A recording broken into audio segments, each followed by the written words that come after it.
సునీతారెడ్డి అన్నారు. ఇక సమీప భవిష్యత్తులో విచారణ ప్రారంభమయ్యే ఆనవాళ్లైతే కనిపించడం లేదని, ఇక పూర్తిగా 6 నెలల్లో ట్రయల్ మొత్తం పూర్తి చేసేలా నాంపల్లి సిబిఐ కోర్టుకు ఆదేశాలు జారీ చేయాలని ఆమె తెలంగాణ హైకోర్టులో తాజాగా పిటిషన్ దాఖలు చేశారు.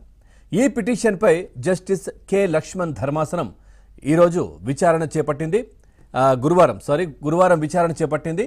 పిటిషనర్ తరపు న్యాయవాది ఎస్ గౌతమ్ వాదనలైతే వినిపిస్తూ సుప్రీంకోర్టు ఆదేశాల మేరకు ఈ కేసు హైదరాబాద్ సిబిఐ కోర్టుకు బదిలీ అయి 2 ఏళ్లు దాటినా ఇంకా సిఆర్పిసి 207 దశ ప్రాసిక్యూషన్ పత్రాల కాపీలను నిందితులకు అందజేయడంలోనే ఉందని పేర్కొన్నారు.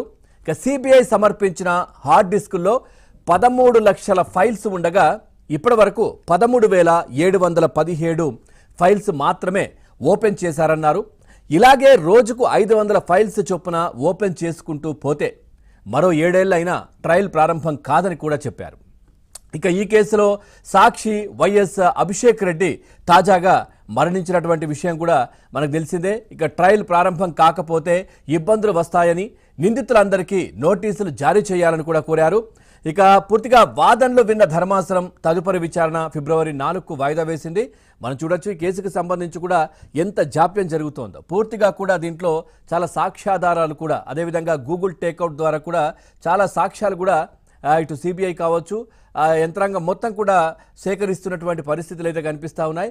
సో ఒకవైపు దీంట్లో పూర్తిగా మనం చూస్తే కొద్దిమంది 4-5 సాక్షులు కావచ్చు, లేదంటే దీంట్లో అనుమానితులు కావచ్చు, వీళ్ళందరూ చనిపోయినటువంటి సంఘటనలు కూడా మనం చూసాం. దాంట్లో కొద్దిమందికి అనుమానాస్పద మృతులు, లేదంటే కొద్దిమంది ఇతరత్ర కారణాల వల్ల చనిపోయినటువంటి పరిస్థితి మనం చూసాం. రీసెంట్గా అభిషేక్ రెడ్డి కూడా ఈ అంశానికి సంబంధించి పూర్తిగా అభిషేక్ రెడ్డి కూడా తన ఆరోగ్యం బాగోలేక చనిపోయారు. ఆయన కూడా ఈ కేసుకు సంబంధించి ఒక కీలక సాక్షిగా కూడా ఉన్నటువంటి పరిస్థితి.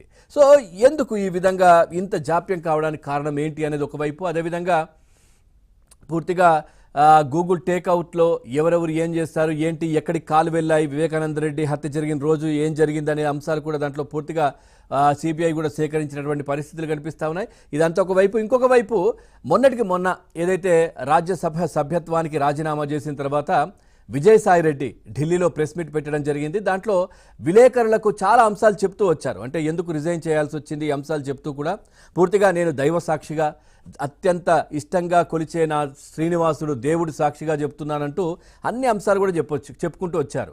ఆ దేవుడు సాక్షిగా నేను నిజమే చెప్తా ఉన్నాను, ఆ దైవ సాక్షిగా నేను ఎందుకు రిజైన్ చేస్తున్నానో చెప్తున్నాను, నాకు దీంట్లో ఈ విధంగా ఉంది, ఇట్లా ఉంది, ఇట్లా ఉంది అంటూ కూడా ప్రతి దానికి దైవ సాక్షిగా.